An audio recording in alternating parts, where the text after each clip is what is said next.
Assalamualaikum warahmatullahi wabarakatuh. Kami dari kelompok 3 akan mempresentasikan study case pengadaan laboratorium teknik industri dengan mata kuliah ekonomi teknik. Boleh di next. Sebelumnya kami akan memperkenalkan diri kami terlebih dahulu. Nama saya Muhammad Akhdar Noval dengan NIM 210311241. Saya Aditya Pratama, NIM 211031250. Saya Jessica Rizky dengan NRP 21103120051. Saya Anis Fadila dengan NIM 21103120062. Saya Cecilia Tiovana dengan NIM 211031202.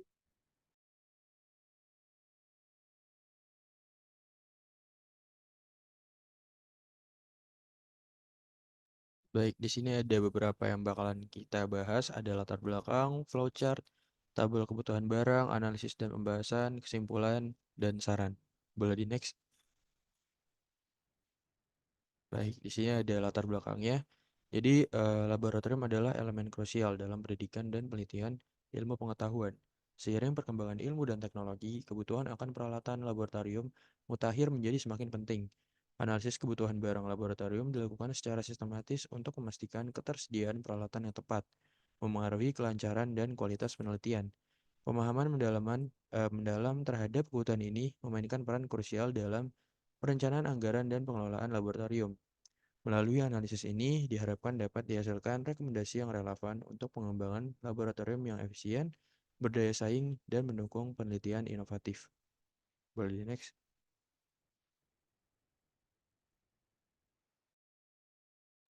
Oke, selanjutnya izin melanjutkan mengenai metodologi penelitian. Sebelumnya mohon maaf untuk izin off-cam karena terkendala jaringan. Ini di sebelah kiri terdapat flowchart penelitiannya. Namun sebelum membahas tentang flowchartnya, ada tahapan penelitian yang dilakukan oleh penulis. Yang pertama, itu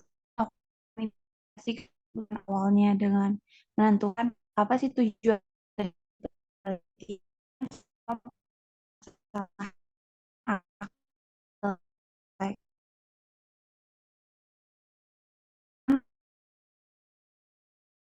melakukan tinjauan besar terkait judul yang diangkat. Selanjutnya, analisis di dalamnya. Terus juga kita melakukan tempat penelitian itu laboratorium, apa aja kebutuhan barang, alat-alat yang akan dikembangkan dalam penelitian ini, yang akan dicari datanya, yang kemudian diolah dan dianalisis. Kemudian dihasilkan sebuah perumusan rekomendasi, yaitu hasil analisis untuk pengembangan kebijakan ataupun pengadaan barang selanjutnya. Nah, untuk metodologi penelitian di sini yang chartnya penelitian dimulai terus mengidentifikasi masalah dengan menentukan apa saja rumusan masalah yang diangkat. Terus menjawab rumusan masalah tersebut dalam tujuan penelitian. Selanjutnya pengumpulan data, yaitu identifikasi barang-barang laboratorium yang diambil itu terus data perhitungan cost benefit, present annual, future work, ROR, MR, terus juga rencana dan strategi pengadaan, serta dan akhiri dengan kesimpulan dan saran yang diberikan oleh peneliti.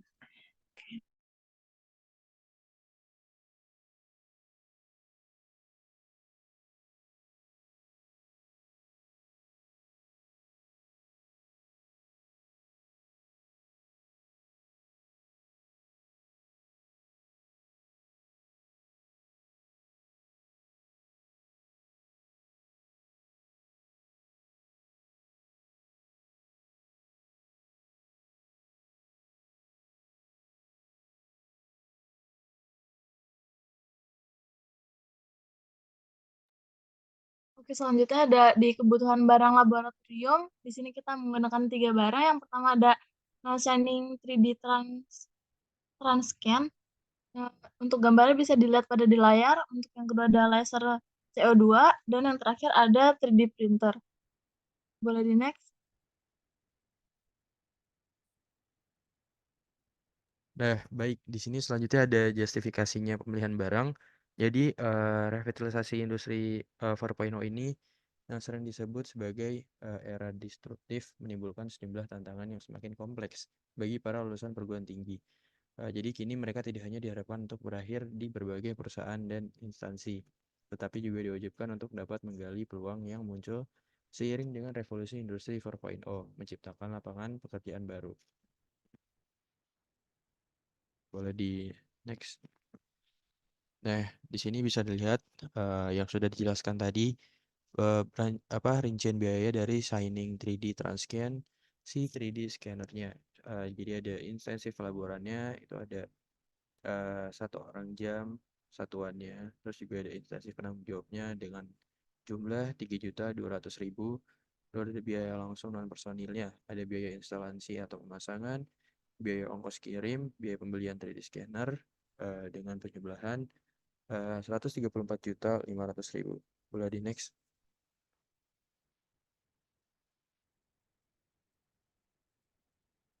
Next, boleh di next.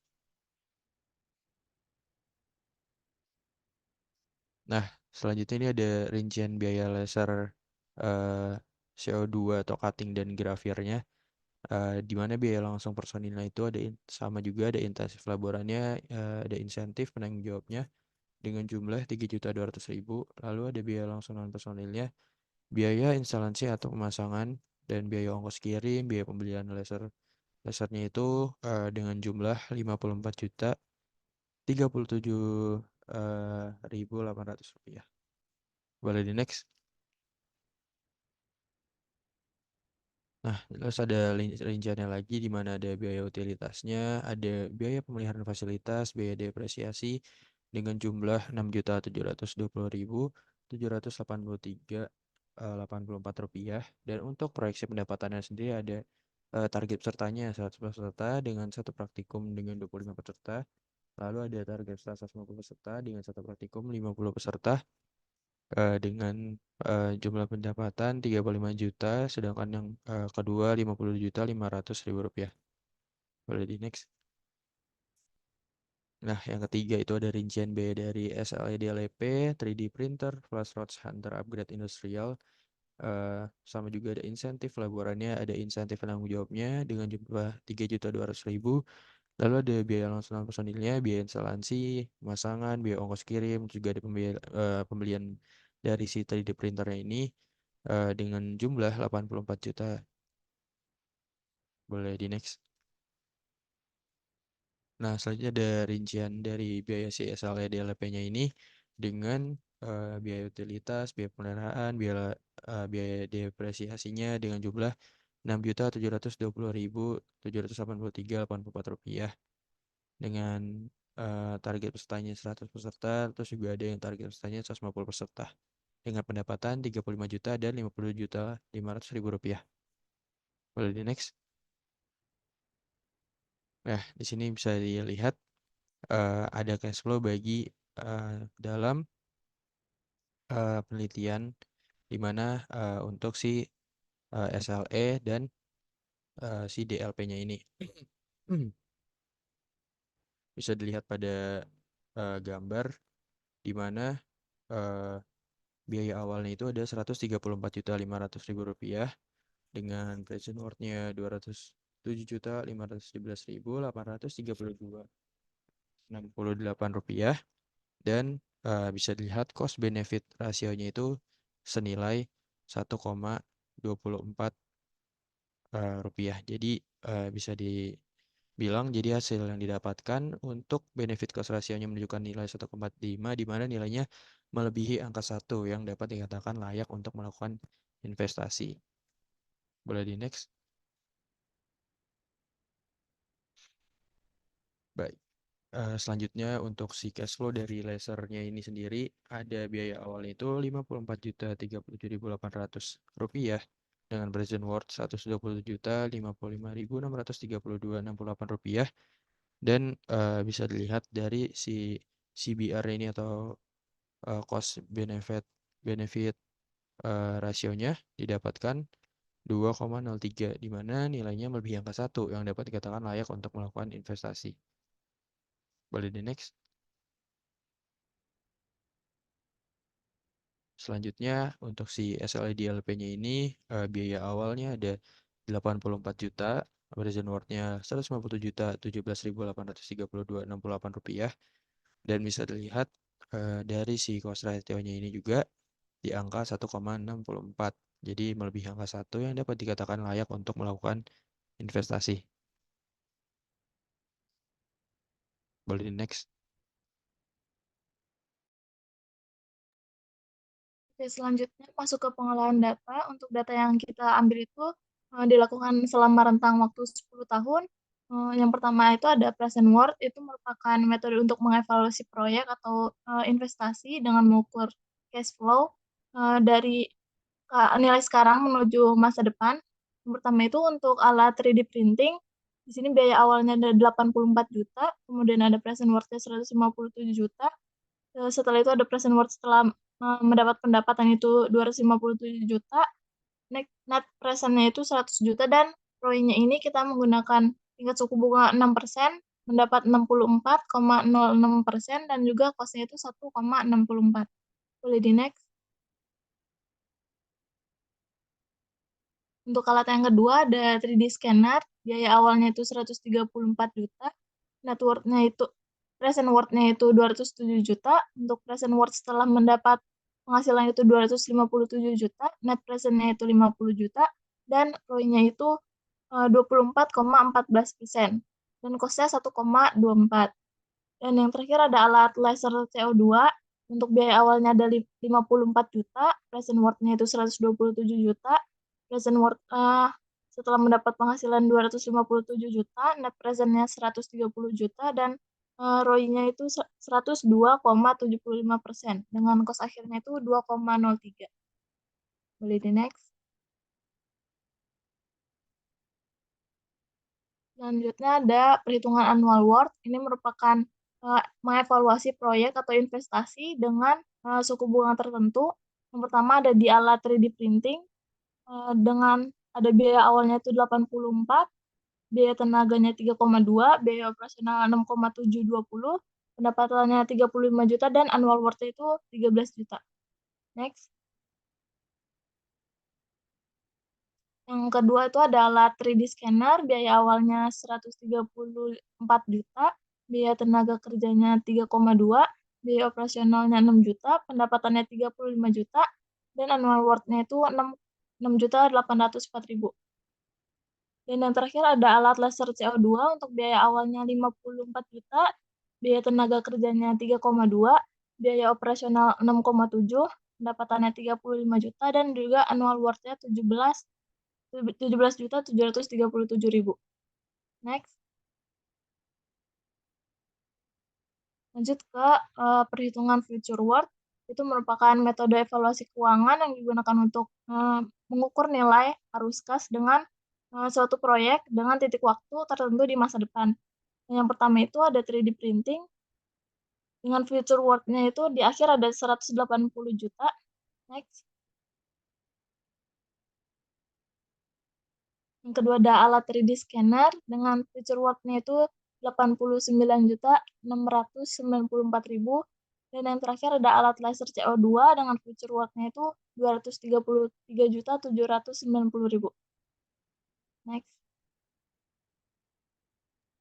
Oke, selanjutnya itu ada di bagian strategi dan estimasi biaya. Jadi dari hasil perhitungan itu yang dipakai itu ada dari strategi dan estimasi biayanya. Itu terdapat yang pertama itu ada biaya langsung personilnya.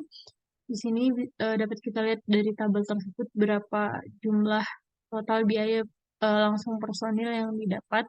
Lalu yang kedua itu ada biaya langsung non personil dan kita dapat melihat dengan jumlah 272.537.800. Lalu ada biaya tidak langsung.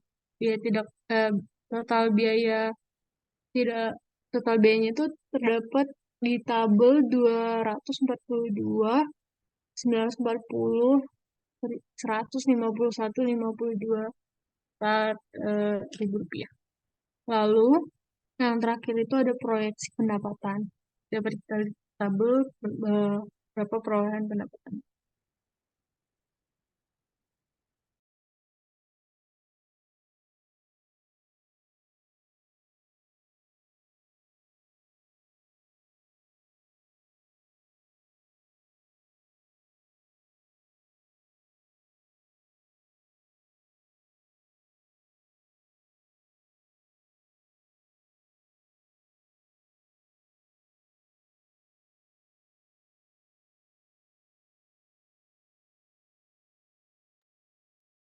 Selanjutnya ada analisis present worth untuk untuk 3D printer itu berdasarkan dari tabel di atas, nilai net present worth didapatkan sebesar 100 juta sekian, di mana hasil tersebut merupakan nilai positif sehingga dapat dikatakan baik. Boleh di next.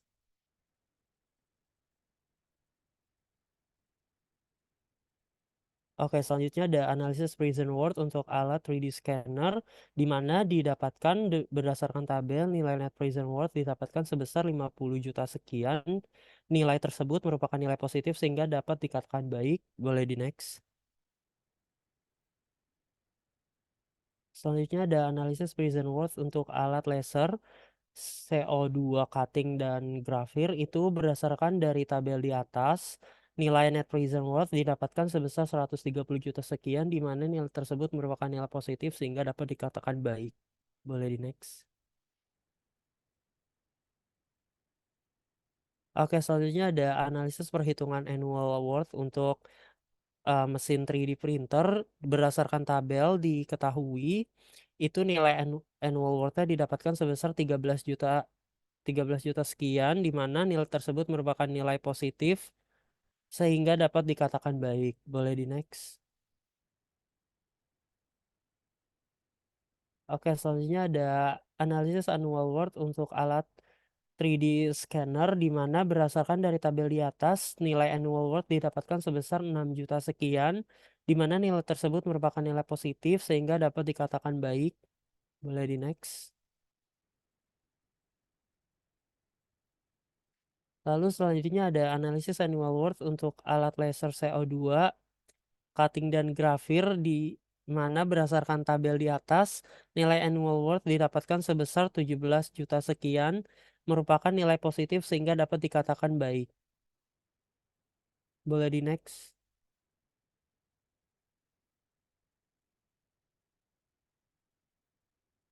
Akan dilanjutkan oleh teman saya. Oke, selanjutnya ada analisis future worth untuk future worth alat 3D printing dengan harga akuisisi mesinnya itu sebesar 90 juta dengan penjualan seharga 350.000 dengan bunga 6% per tahun. Hasil perhitungannya itu menunjukkan potensi keuntungan sebesar 180 juta 132.000 selama 10 tahun dengan keuntungan tahunan sebesar 35 juta. Analisis future worth menegaskan bahwa penggunaan alat 3D printer ini merupakan investasi yang menguntungkan. Boleh di next. Untuk alat yang kedua ada 3D scanner dengan harga akuisisinya itu 144 juta dengan nilai penjualannya itu 350.000. Kemudian hasil perhitungan future worth ini menunjukkan potensi keuntungan total sebesar 89 juta selama 10 tahun dengan bunganya itu 6%. Keuntungan tahunannya itu sebesar 35 juta dan menegaskan bahwa penggunaan alat 3D scanner ini adalah investasi yang menguntungkan. Boleh di next. Untuk alat terakhir yaitu ada laser CO2 dengan akuisisi mesinnya itu seharga 63 juta dengan nilai penjualannya 350.000. Hasil perhitungan future worth ini menunjukkan potensi keuntungan total 233 juta selama 10 tahun dengan bunga 6%. Kemudian untuk keuntungan tahunan ada 35 juta menegaskan bahwa penggunaan alat ini adalah investasi yang menguntungkan. Boleh di next.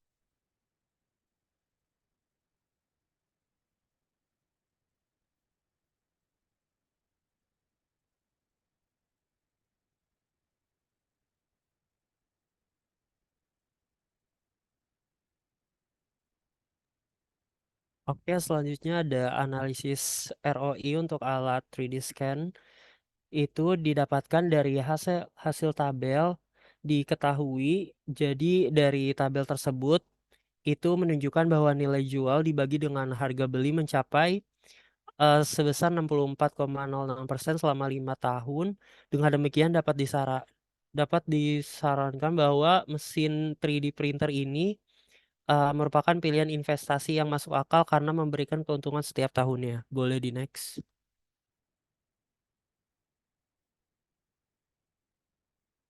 Lalu selanjutnya ada analisis perhitungan ROI untuk 3D scan.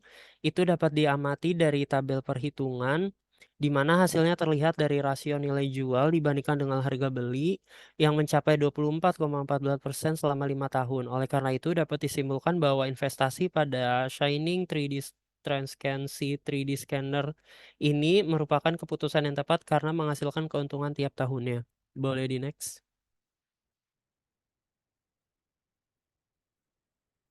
Oke, selanjutnya ada Future World untuk mesin 3D printer, di mana berikut merupakan hasil perhitungan metode MAR pada SLA DLP 3D printer.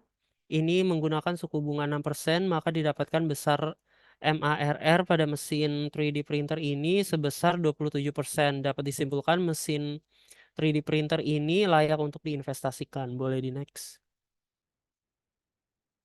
Selanjutnya ada hasil perhitungan MAR untuk tabel dari mesin 3D scanner didapatkan MARR-nya sebesar 27%. Boleh di next.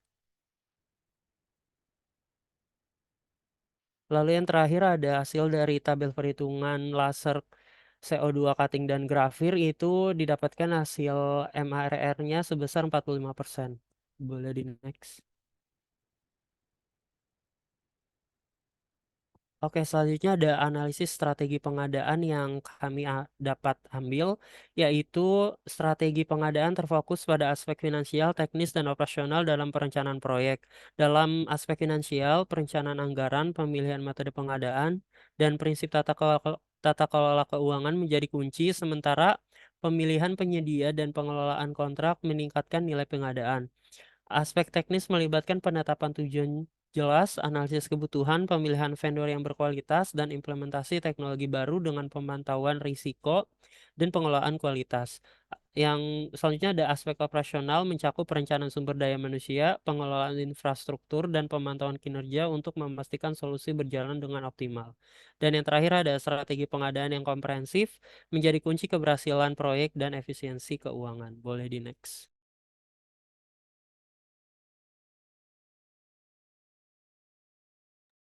Berikut merupakan analisis dari estimasi biaya dari tabelnya. Boleh di next. Oke, berdasarkan hasil tabel tadi dapat diketahui total biaya langsung personilnya itu sebesar 3.200.000 dengan rincian biaya insentif laboran dan insentif penanggung jawab sebesar 1.600.000. Lalu ada juga total biaya langsung non personil sebesar 272 juta sekian, lalu dengan rincian biaya instalasi atau pemasangan sebesar 4.500.000 dengan biaya ongkos kirim sebesar 4.500.000 juga, lalu ada pembelian 3D printer sebesar 81 juta, lalu ada pembelian 3D scanner sebesar 131.500.000 dan biaya pembelian laser CO2 sebesar 51 juta sekian. Selain itu, ada pun total biaya tidak langsung sebesar 282 juta sekian. Boleh di next. Oke, selanjutnya untuk kesimpulan dari laporan penelitian. Laporan hasil analisis kebutuhan akan pengadaan laboratorium ini didapat 2 poin, yaitu menjawab akan rumusan permasalahan yang diangkat. Yang pertama, apa sih cara yang dilakukan dalam menganalisis kelayakan investasi terhadap pengadaan akan kebutuhan barang di laboratorium, yaitu dengan melakukan analisis per alat, di mana di sini kan ada 3 alat. Yang pertama, untuk alat 3D printer sendiri itu didapatkan hasil nilai BCR, benefit cost ratio-nya itu menunjukkan 1,64, di mana nilainya melebihi angka 1 yang dikatakan itu layak untuk melakukan investasi. Dan berdasarkan dari nilai tabel yang telah dipaparkan oleh teman saya sebelumnya, nilai net present worth-nya itu 100 juta sekian yang merupakan nilai positif, sehingga dapat dikatakan baik. Dan untuk nilai annual worth-nya itu sebesar 13 juta yang merupakan nilai positif, sehingga dapat dikatakan baik. Dan untuk nilai future worth-nya sendiri itu sebesar 180 juta sekian, dan itu termasuk nilai positif sehingga dapat dikatakan baik. Sedangkan untuk nilai return of investment-nya sendiri itu sebesar 64,06%. dan nilai MARR-nya sebesar 27%. Terus selanjutnya untuk alat 3D scanner, berdasarkan hasil yang didapatkan, BCR-nya, benefit cost ratio-nya itu menunjukkan nilai 1,24, di mana nilai ini melebihi nilai angka 1. Maka sama seperti alat 3D printer sebelumnya itu, alat 3D scanner ini itu layak untuk melakukan investasi. Untuk nilai net present worth-nya itu sendiri sebesar 50 juta sekian, dan untuk nilai annual worth-nya itu sebesar 6 juta sekian yang merupakan nilai positif sehingga dapat dikatakan baik. Sedangkan untuk future worth-nya sebesar 89 juta. Itu juga bernilai positif dan dapat dikatakan baik. Untuk nilai return on investment-nya itu sebesar 24,14%. Dan untuk nilai MARR-nya didapatkan sebesar 13%. Okay, next. Selanjutnya ada alat yang ketiga, yaitu laser CO2-nya. Berdasarkan hasil yang didapatkan, nilai benefit cost ratio-nya itu menunjukkan nilai 2,03, yang dimana nilainya melebihi angka 1, yang dapat dikatakan layak untuk melakukan investasi. Untuk nilai net present worth-nya itu sebesar 130 juta sekian, untuk nilai annual worth-nya sebesar 17 juta sekian, sedangkan untuk nilai future worth-nya itu sebesar 233 juta sekian, yang dimana ketiga nilai ini merupakan nilai positif sehingga dapat dikatakan baik. Untuk nilai return of investment-nya didapatkan sebesar 102,75%, sedangkan untuk MARR-nya didapatkan sebesar 45%. Maka untuk kesimpulan yang kedua, berdasarkan analisis kelayakan, dapat disimpulkan bahwa ketiga produk yang ditentukan itu layak untuk dilakukan investasi pada laboratorium teknik industri. Maka dari itu, tabel di atas merupakan rencana pengadaan dan estimasi biaya. Itu tabel yang tadi disebutkan oleh teman saya pada bab sebelumnya. Next.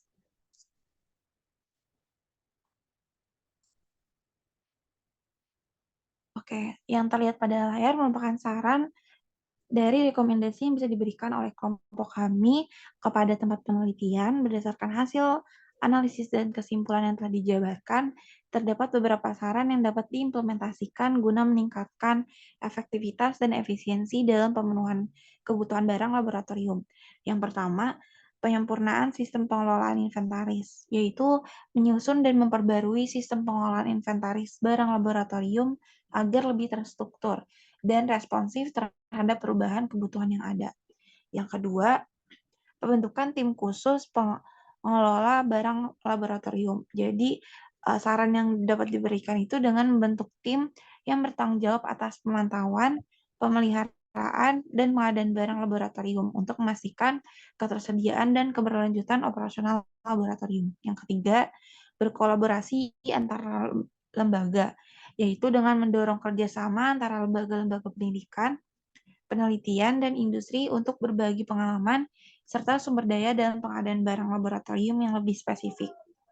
Selanjutnya, itu pembaruan anggaran, di mana kami menyarankan untuk menyesuaikan anggaran lembaga dengan hasil analisis kebutuhan barang laboratorium, serta memastikan alokasi dana yang memadai untuk pengadaan dan pemeliharaan peralatan.